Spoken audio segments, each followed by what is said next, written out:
and accounting for construction contract revenues. With us today, we also have Associate Professor Pramila. She is the Deputy Head of Division here in MBS for Accounting Division, and she teaches Audit and Assurance, which is a course that teaches our students how to check whether the financial statements prepared by organization are true and fair in terms of the numbers and the information that's given to users of those financial statements. And I'm also very honored today to have Mr. Daniel Chew. He's our alumnus who graduated from the Bachelor of Accountancy years ago. He's really successful in his career, has taken on many different roles in accounting firms as well as in commercial organizations. I shall let him introduce more about himself to the audience. Mr. Daniel? Right, thank you, Dong Hee. Right, so my name is Daniel Chew. Right, so I actually have been working quite a fair bit, right, in the commercial firm, and then of course before that was with the accounting firm. And I actually graduated probably more than 26 years, 27 years ago from NTU Accountancy. And then of course after that working for a while, also took on my MBA with INSEAD and Wharton Business School. So I'm also qualified accredited tax advisor, chartered accountant for Singapore, and CPA for Australia. So I'm very fortunate to be able to work with a number of the best employers in the world, right? A big four accounting firm, Chevron, Johnson & Johnson, and Avago, that's now known as Broadcom, and now working with Shell. So in my work, actually, I focus a lot probably in the last 25 years or so, a lot into taxation, international tax structuring, planning, M&A, tax operations, transfer pricing, and these topics just become much more important, right, in the current years, as some of you may already know also, right, with the evolution and the type of global minimum tax that the governments are looking across, right, from OECD perspective. And actually, outside work, I'm also a national serviceman, right, serve the nation as a Singaporean. And as you probably have seen on the screen, I'm also married, and actually with kids that are no longer that young. One actually graduated from NTU Accountancy last year, now working with Ernst & Young, also in taxation. Second one is actually doing the first year accountancy, also in NTU. And the third one is in this secondary 3. Okay. Thank you, Daniel, for that wonderful introduction. I'm going to take the next few minutes just to give you an overview of our Bachelor of Accountancy program here at MBS. Now, if you look at the slides, we offer a degree in accountancy, but I just want to highlight that it is more than a degree in accountancy. We call it degree in accountancy plus. What I mean by that is that beside the basic degree that you can pursue here at the Nanyang Business School, you can also choose from 40 different minors offered by different schools within the NTU group of colleges. For example, you can take a minor in environmental sustainability. You can take a minor in strategic communication. You can even take a minor in music if that's what you desire.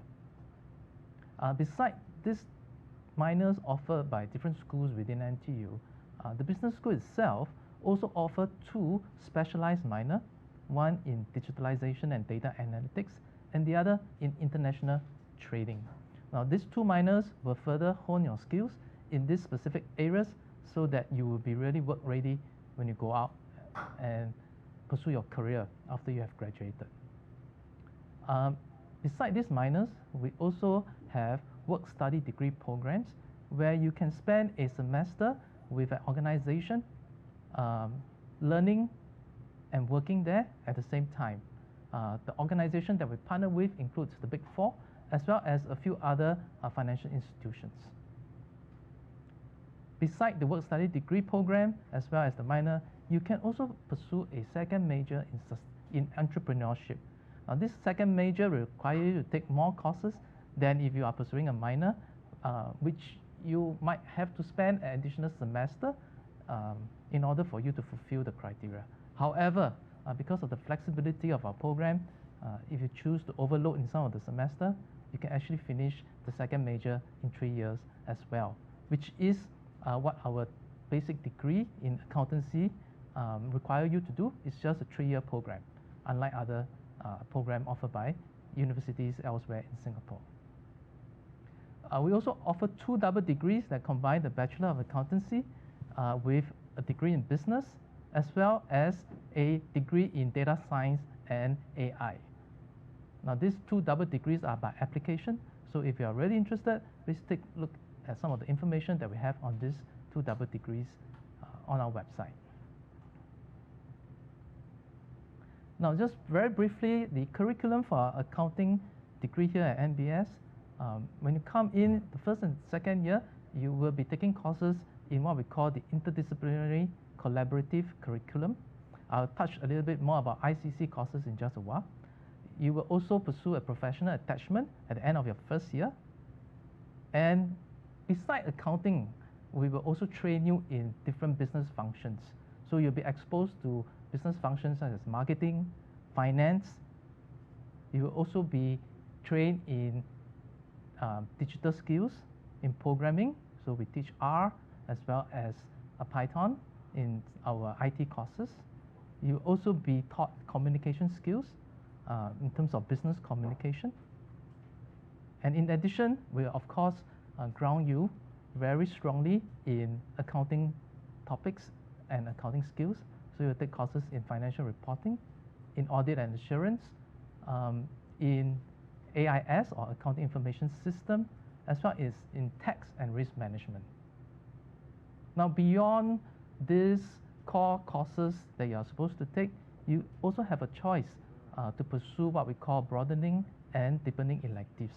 Now, these electives modules will allow you to pursue a minor, which I've talked about in the previous slide, allow you to pursue a major, a second major, and this minor can also allow you to engage in the work-study degree program if you choose to do so.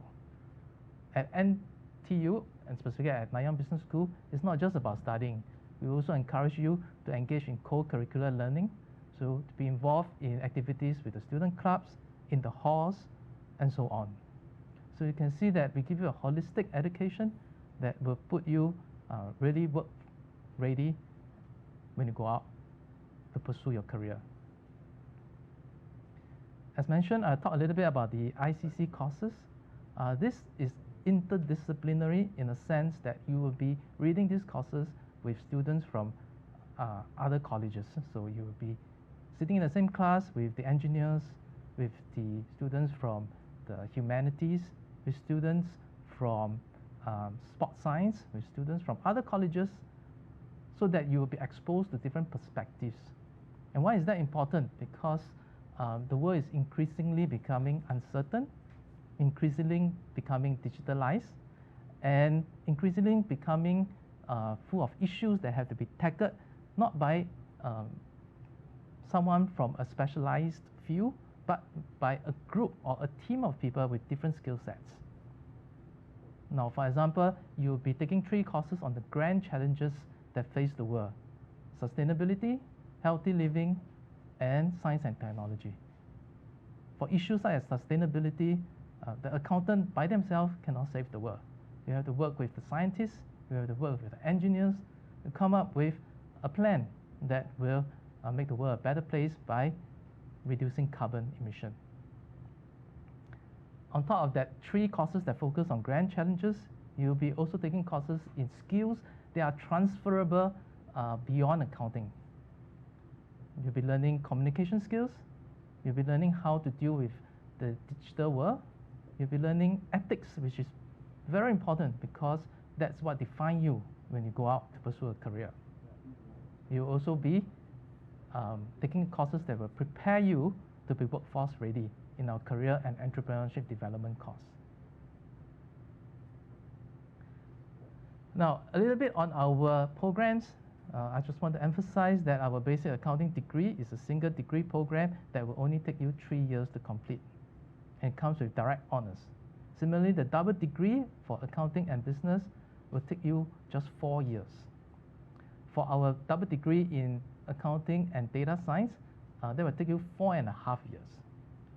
Now, this is the normal period which you can complete the degree, but because we are flexible, in terms of how we set up our courses, you can actually take longer or shorter if you want to. For example, some of our students in our single degree actually take one more semester to pursue a extended internship and therefore graduate in 3.5 years. So the flexibility afforded by our program is really something that you should consider when you compare NTU with the other universities elsewhere. Now, in terms of the employment opportunities that you have once you graduate, as you can see on this slide, these are the data from the latest graduate employment survey that just came out last week.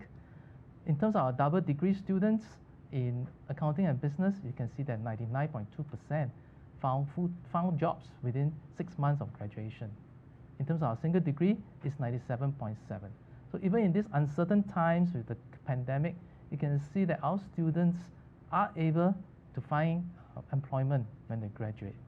This suggests that our students are attractive to employers, they are resilient, and they are able to contribute back to society when they complete their degree.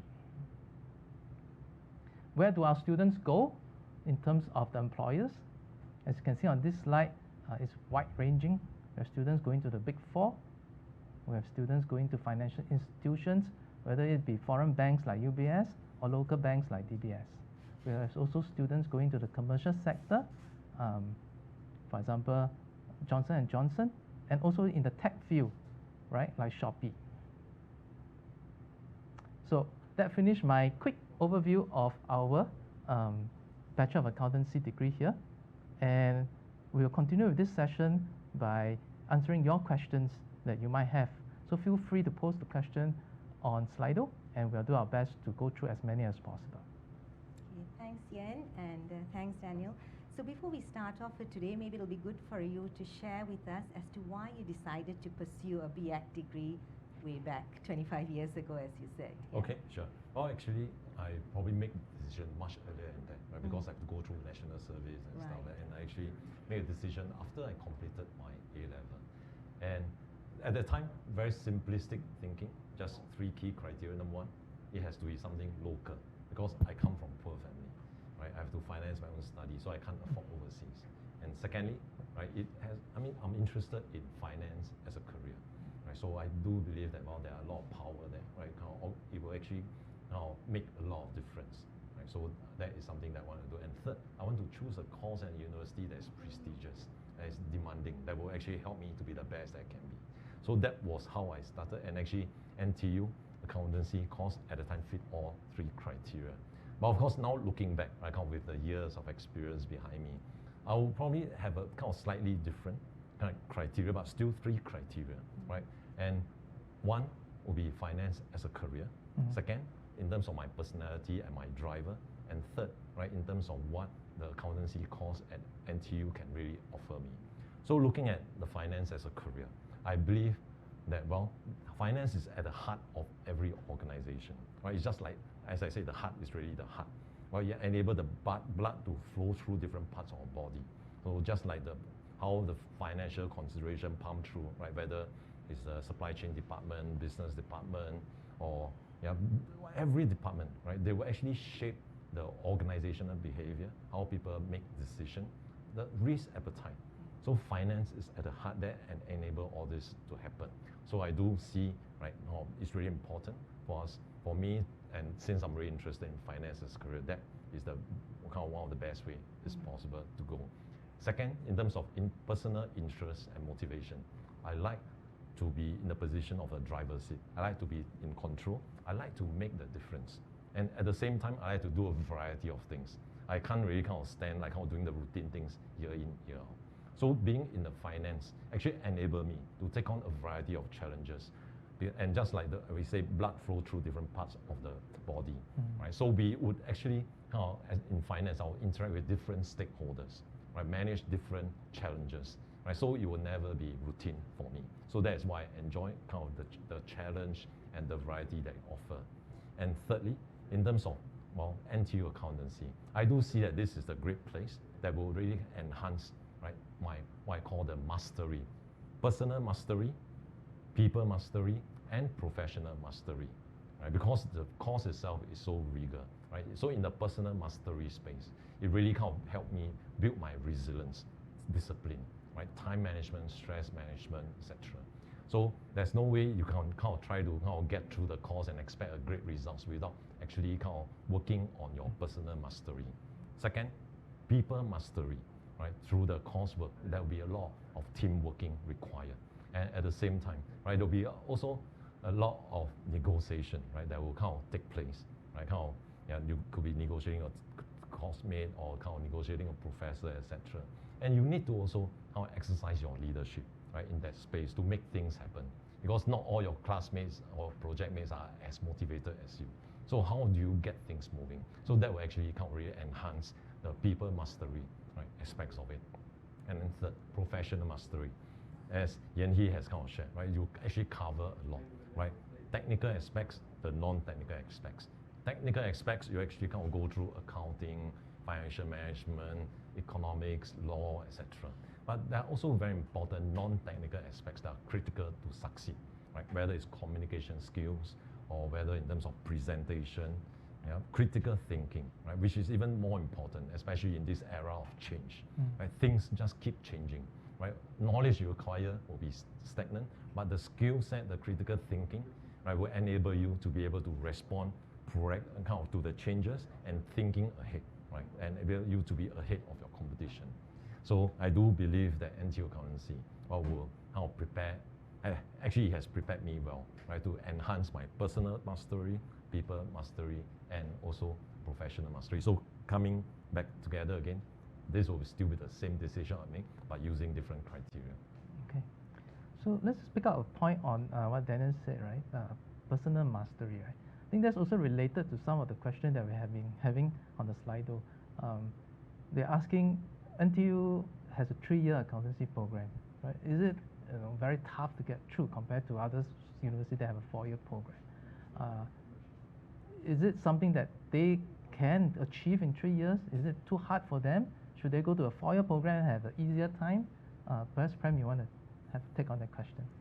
So I think the 3-year program is a distinguishing feature of our program. It's a highly efficient program, and we do not compromise on content, etc., because we are accredited by all the professional bodies, so which means we meet their requirements. And so it's, but at the same time, as Yan He shared earlier, it does give you the flexibility to either choose a 3.5 or 4-year program if you so wish to do, all right? So the choice is up to you, and you can use that time to do your internships or take a leave of absence to do a startup or some social enterprise. So in a sense, the world is your limit, right? Whatever you want to do, it is possible. So the 3-year is not compressed. It's highly efficient program, and we have a long history. We actually started from NUS, and we have now then moved to NTU, and all along we've been having a 3-year program. So and we have established a reputation in the market for producing graduates who are able to tackle the issues of the day. Yeah. And just to add on to that, in terms of personal mastery, we do have mentoring program here at MBS, and we do have mentors that are alumni like Daniel himself, who will come and talk to our students and guide them along in their study journey as well as beyond. And these mentors will provide the necessary advice and guidance to help you obtain your personal mastery in terms of how you conduct yourself, either while you're still at MBS and even beyond when you go out to work. So that's one of the attractive features that we have here at MBS. As a year 1 student, you can sign on to a 6-month mentorship program, and beyond the first year, there are also other mentorship programs that you sign on to that will allow you to interact consistently throughout your education here at MBS with mentors that will guide and lead you along. I think to add on to what Yen is saying, our career services team is a dedicated team for NBS students. So which means that, anytime you face any issues in terms of resume writing or how to approach a particular job opportunity, etc., the Career Services Office is there to lend you their helping hand, right? And this, not all schools in NTU can boast of this feature, so we do have the Career Services Office as well to guide you in your journey. Okay. Going to Daniel's second point, people mastery, right? So I just want to point out that there might be some misconception in terms of how NTU or specifically NBS teach in terms of the courses that we have here. We no longer have big lectures and tutorials for, I would say, almost all our courses here at NBS. Rather, our classes are conducted in seminar fashion. So you come into a class with about 40 to 45 students. You sit in groups, and you sit in group because you are going to work in groups or in teams throughout the semester. So it's very important to work in teams so that you will brush up on your teamwork skills, you will brush up on your leadership skills because you have to manage your team as well, and you will brush up on your project management skills because you'll be involved in several projects throughout the semester. So in our pedagogy approach, we make sure that you master the skills of working in teams and leading teams. In addition, there are also other opportunities for you to work in teams outside of the courses. Daniel, for example, didn't focus just on his academic studies while he's here at NBS. In fact, he's heavily involved in student activities and took on leadership roles in those student activities. Daniel, would you like to share some of these activities that you were involved with while you're at NBS? Sure, definitely. Yeah. Thank you, Yan. Indeed, I think this, I believe that to really come make the best out of the campus life is really beyond academics. There's a lot of non-academic aspect attached to it. So during my university days, I was actually also the union president, right, for the students' union, which actually kind of takes up at least 40 hours of my time, right, during every week. So just kind of to put things in perspective, right, 40 hours is a regular full-time employee, 9 to 6 type of work, Monday to Friday. So that's on top of meeting the rigor of the accountancy program, right? So I'll spend that hours. And because actually I come from poor family, so I have to spend kind of time working part-time to finance my studies.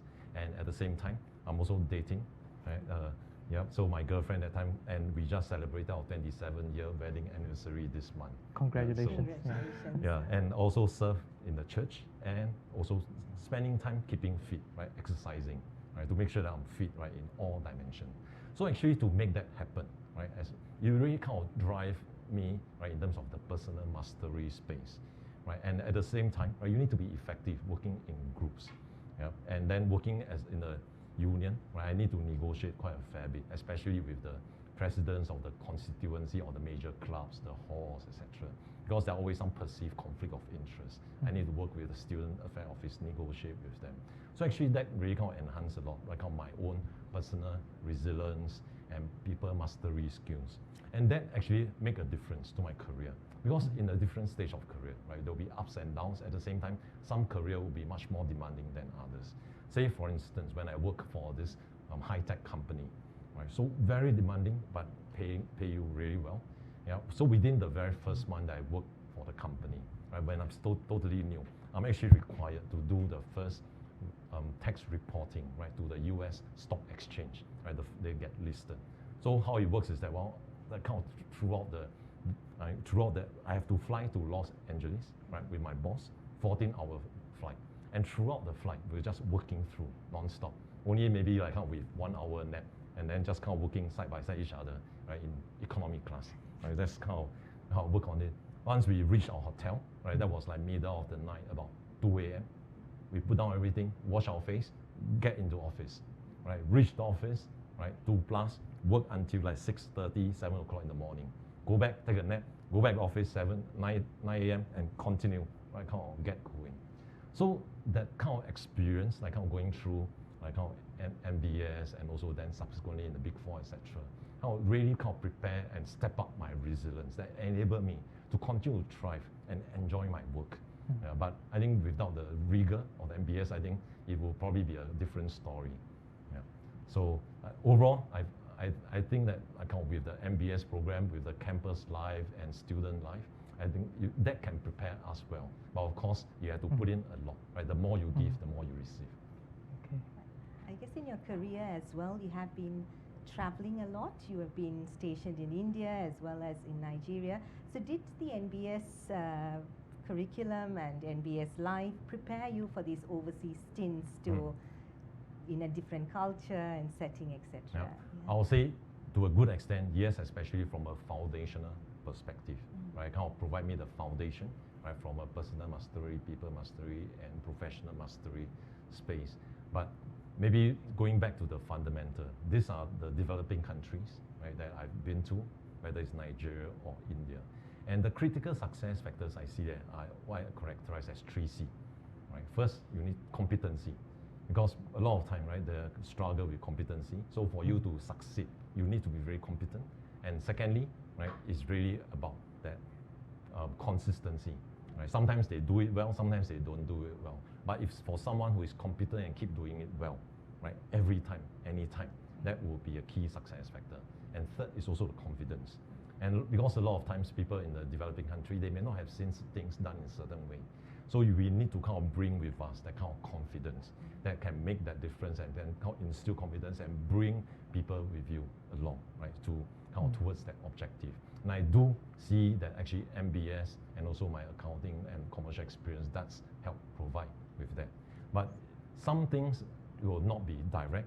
Say, for example, right, in Nigeria, it's very common, right, kind of whenever, say from flying into the country, right, you meet with the immigration officer, customs officer, anti-narcotics officer, right, and the quarantine officer. Right, everybody will be very warm. And even the policemen, you see a lot of policemen and soldiers with the guns on their hand, right? They'll greet you, "Good day, my brother, how are you doing?" Then without you responding, the second thing they'll ask you, "What do you have for me today?" Right? So then, I mean, the values that I acquire, right? I believe that, well, we need to have integrity. So even though we have been helping the needy, the underprivileged, but I'm not prepared to give any single cent to encourage bad behavior or to to give a bribe just to make things faster. So then, how MBS training kick in, right? It's not just about the integrity. It's also about the creativity. How do you respond to that? Most of my expat colleagues, right, under those situations, they'll just pay like maybe a few dollars, like $10 or whatever, just to get on with it. But no, for me, right, throughout the last few years, we have never paid a single cent. So the way I responded is, great blessing to you. Right? So you ask for something, I give you great blessing. Yeah? So actually, 60-70% of them, they look at you, they smile, and they say, okay, all right, go on. Right? They will let you go. But there are people who will say, okay, beyond great blessing, what would you give to me? I say, well, I serve in the church. I can pray for you. I can pray for your family. And they are quite religious. Right? So that also takes care, right, the bulk of the rest of the people. So having that integrity and creativity, I think is important. But of course, you may not get it directly in the course, right? But along the way, right, how you will acquire these skills, right, as part of the training. Okay. So as we hear from Daniel, you can see that he has a lot of overseas exposure during his career. And we have a question on the slider that says, how does MBS aid its students who wish to settle overseas after their degree?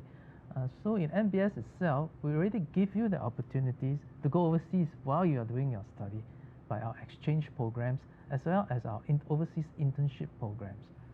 So we have lots of agreement with universities worldwide where you can choose to spend a semester with those universities and get to learn in a different environment and be more comfortable in a multicultural environment, right?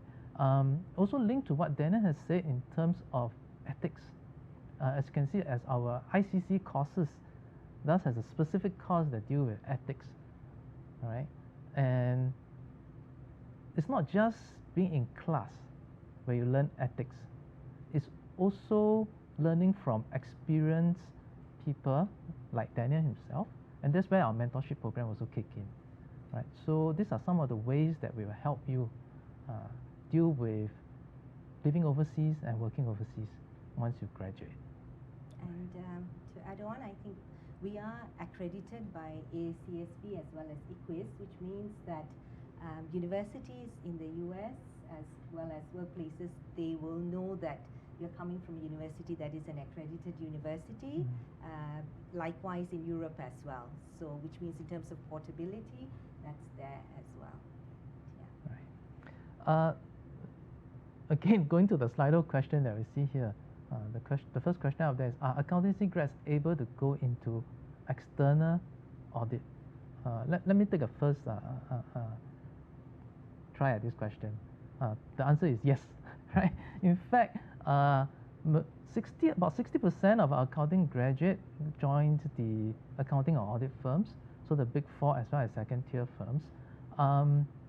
But that's not the only career choice. The other 40% of students go into the commercial sector, like Johnson & Johnson. They go into Shopee. They go into also the governmental sector. They join government agency like EDB and also Enterprise Singapore. So you can see that the career opportunities that accounting grad has is, I would say, unlimited.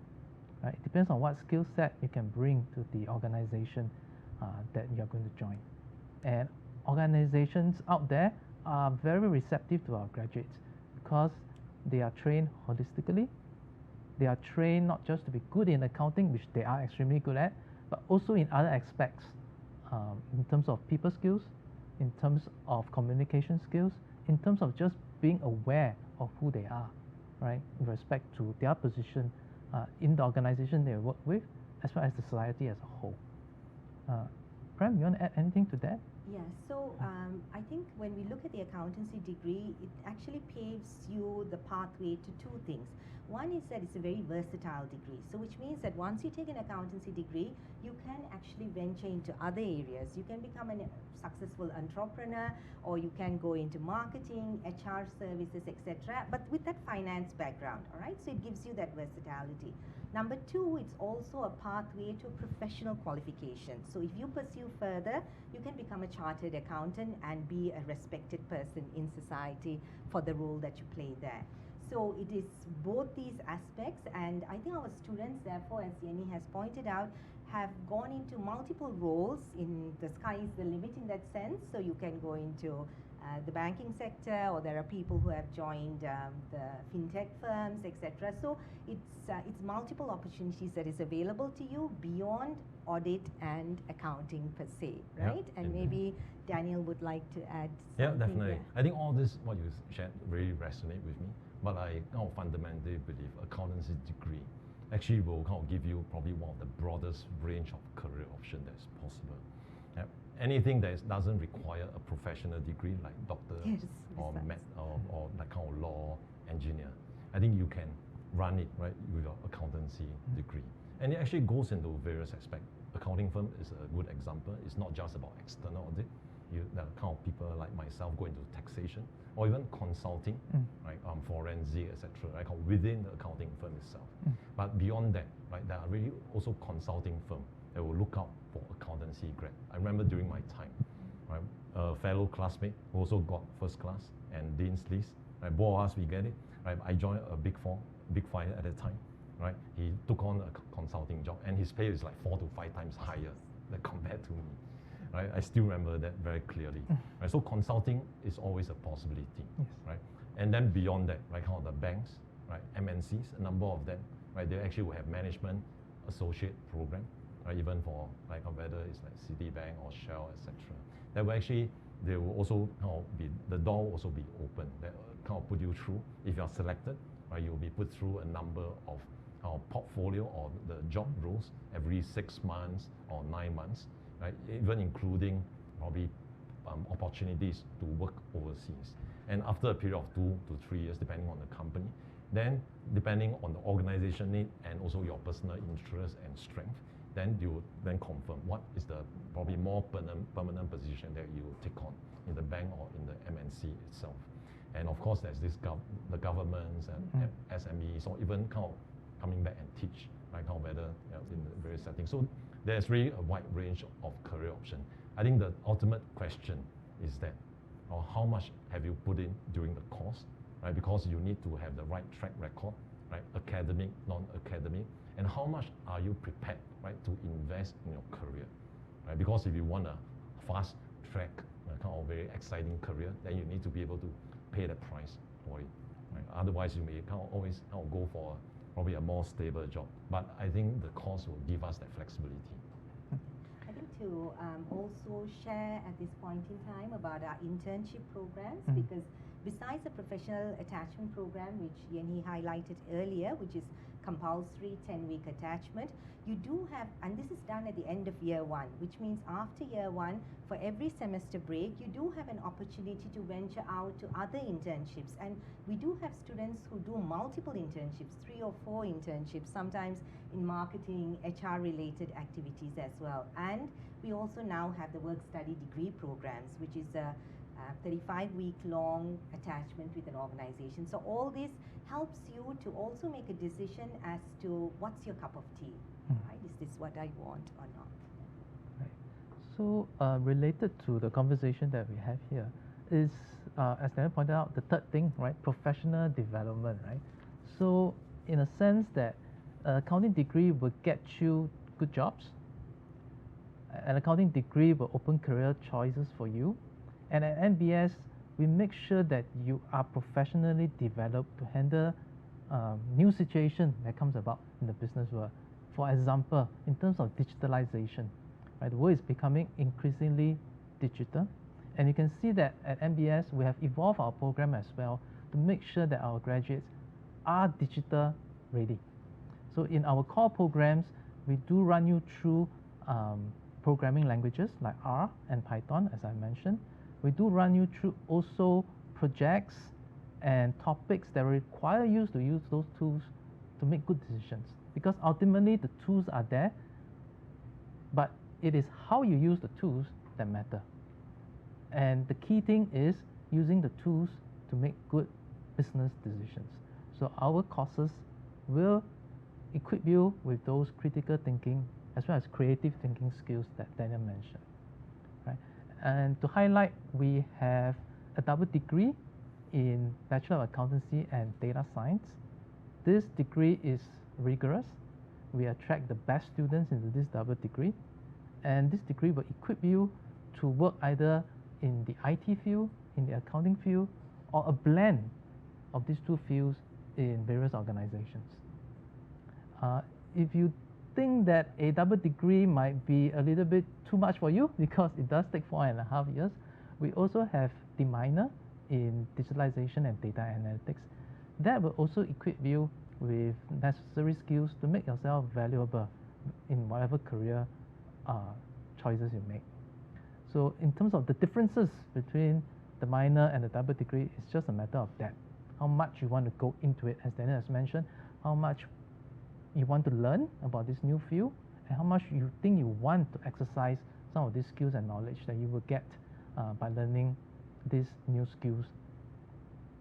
So Daniel, I just hope you can also share with us your experience with how digitalization has affected your organization and perhaps how it has affected how you work. Sure, yeah, thanks. I'll be happy to share that. Because I think digitalization indeed has impacted and changed many aspects of the organization. If we just kind of focus on the finance aspect, you see, I mean, some major trends that we need to kind of look out for, and those are trends that will not change, like moving of jobs, right, from high-cost location, like the European region or the US region, or even some Asian region, right, to low-cost location that have a very good talent pool, like India, right, or Poland, or Philippines. Right? So that movement of jobs by MNCs, right, this is what we call offshoring. It's really happening for the last 12 to 15 years. Yeah? So it is happening, and this is like really a precursor, right, to the digitalization and also the AI. And I'll explain a bit more. Right? So with this moving of jobs, right, is critical because it actually enhances the competitiveness of the organization. For the same job that is done, say, in UK, right, but if I get it done in India, Chennai, right, it probably costs only 20%. So long as I can make it sustainable, right, such that, well, whenever there's staff turnover, right, we'll be able to kind of keep the operations going. But more importantly, right, because as we kind of bring the operations together in a single location rather than spreading out across, you actually learn from each other. You learn from the best practices, right? You simplify, you standardize the process, right? Because once you standardize the process, that is when the digitalization will kick in. Right? So, and then digitalization, AI will then be able to drive, like, how 3 key areas. One is it will improve management insight or even foresight, that will help management make better decisions through the use of digital tools, etc. Secondly, you actually enhance operational efficiency, deliver huge savings, right? So, and then you continue to drive down the cost and make the company more competitive. Third, you actually also enhance and reduce the cost for compliance and the risk of compliance. And in our current world, compliance just become more and more costly, but become more and more crucial. It will impact the business license to operate. So when we look at the digitalization and AI, right, you look at the moving of jobs to low-cost location, all this will be affecting, right, all of us, especially in Singapore, the high-cost location. You cannot stop the jobs from going away. You will not be able to stop some jobs being lost to AI. But what you can do that is within your influence, right, is I'll say three-legged stool, three things that you can focus on. First, you really need to understand the business, understand the financial requirements, right? Because with that, right, then you can actually better really support the business. And beyond that, right, so that space is really more of the professional mastery. But then the second aspect is about building the trust and collaboration with your stakeholders, right? Stakeholders, whether in the IT space or in the finance or in, let's say, in the supply chain, etc. You need to be able to build that trust, build that relationship that will actually enhance your understanding and also meet that requirement. At the end of it, the third key factor is really about the digital savviness, right? Do you know, you need to understand how can I use this data science, analytics, and AI to really address the organizational challenge and then also the problem statement. Then by working together, right, with your stakeholders, you can then properly identify and frame, right, the solution that will be empowered or enabled by AI and also by the data analytics. And it's not just about framing it, it's really working with them to really develop a solution. At the end, probably is what we call a rewiring. You need to rewire the entire organization. Huge work, right?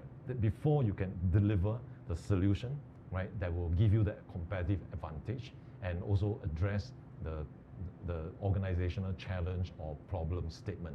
This cannot be replaced, right, by robots, cannot be replaced by AI, right? But if you are properly equipped, right, with say a bigger course like accountancy, right, I think you'll be in a great position to acquire, right, that knowledge, to appreciate the business, understanding the finance requirements, able to build trust, communication with your stakeholders, and with the double degree or the minor in AI or in the data analytics, etc. That will actually help you better appreciate and pull everything together. And that is where you can add significant value and not at risk of being replaced. Okay. Yeah, so I just want to go back to one of the questions on the slide. It says, will I lose out if I do not do a minor or double degree, right? I think the more important question you have to ask yourself is, are you interested? Do you have the passion for those topics in the minor or in the major or in the double degree? It's less about whether you are placed well, but it's more about what you want to learn when you're at the Nanyang Business School. And that will take you through what you want to choose to read while you're here. So think about your passion, what skill set you need that you think you do not yet have, and that will better inform your choice of which minor to choose or which double degree to choose, rather than think about what job placement you're going to have in the future, right? I'm going to kind of wrap up this session because it's almost time by asking Daniel one last question, because he talks about personal development, he talks about people development, talks about professional development. At NBS, we definitely will be able to equip you in terms of these three key aspects of building up your skills. To wrap it up, I want to hear from Daniel, because he is a student here some years back. I want to hear from him in terms of what his most memorable experience is while he is studying at the Nanyang Business School. Okay, great, thanks. Very happy to share that. Yeah. So actually, during my second year in accountancy, I actually was campaigning as a student union representative, right, for NBS, right? So thankfully, I was also selected and being successful. And with that, right, then the next step is what office should I pick up within the Student Union Executive Committee. So that will actually be determined by the Student Council that are formed by the presidents of the major constituent clubs, right, and the non-academic club and academic club. So actually it was memorable because actually it takes us 3 nights of rally, debating, challenges, scrutiny by the Student Council. I put forward myself as a public relations officer in the beginning. So first night, it lasts from like 8 p.m. to 2 a.m. Second night, 8 p.m. to 12 midnight. Third night, 8 p.m. to 10 p.m. At the end of the third night, the Student Council decide, okay, Daniel Chiu, you will be the president, right, of the union. Well, totally unexpected, but I accepted it. And it's probably the best decision, one of the best decisions I made in my life, right? And just giving an example, right? Because that same year, the Singapore government announced that they will actually increase the fee by reducing the subsidies, right, to the university students. Coming from poor family, I know that will be a great financial burden. So I feel a lot for it. So I actually kind of met up with the Minister of Education at the time, Mr. Lee Yock Suan, and secure from him a dollar-to-dollar matching to start up a students fund, right? So the government agreed that they will actually match up to $1 million for us to start this students fund to support the financial needy students. So then the next thing is, well, that time there's no internet, no crowdfunding, so it's really laborious fundraising activities, right? So we get kind of line up with people from, like, how to say, the President Ong Teng Chong, and then Minister of Education, Mr. Lee Yock Suan, Minister of National Development, Lim Hung Kiang, and also Associate Professor Ho Ping Yi was then the Senior Minister of State, and also the support from the business associations, the media, why we run like how we break the first Guinness World Record probably for the NTU, organizing 1,601 students lined up, right, and then kind of march in tandem, right, forward 30 steps, and then create the history as a fundraising activities. Then we launched the first NTU's transit link card, which is equivalent, right, to the Easy Link today, right? So then run the charity concert, and over a period of 6 months, right, just before I graduated from university, we already raised a few $100,000 through all this. And my successor continued the effort, and my successor also include Mr. Zaki Muhammad, who is currently right, the Senior Minister of State for Defense and Manpower. So eventually it was kind of completed, right? And the Students Fund today, they are still benefiting others. Yeah, so I'm very grateful to NBS for giving me this opportunity to be able to serve. And these are really life-transforming experience for me that change my, enhance my skill set, right? People, personal, and professional. Less professional, but probably the people and the personal space. Sure. Yeah, we definitely need all 3 to be well developed to Yes. be as successful as Daniel is. He graduated from MBS, was trained here, trained well here, had a successful career, and that's what we hope for all of you if you do come into the Nanyang Business School to pursue the Bachelor of Accountancy degree. So we have tried to go through as many questions as we have. I hope that we have answered most of those questions, and I appreciate your listening to us today. Thank you very much. Have a good day. Thank you. Thank you. Thank you.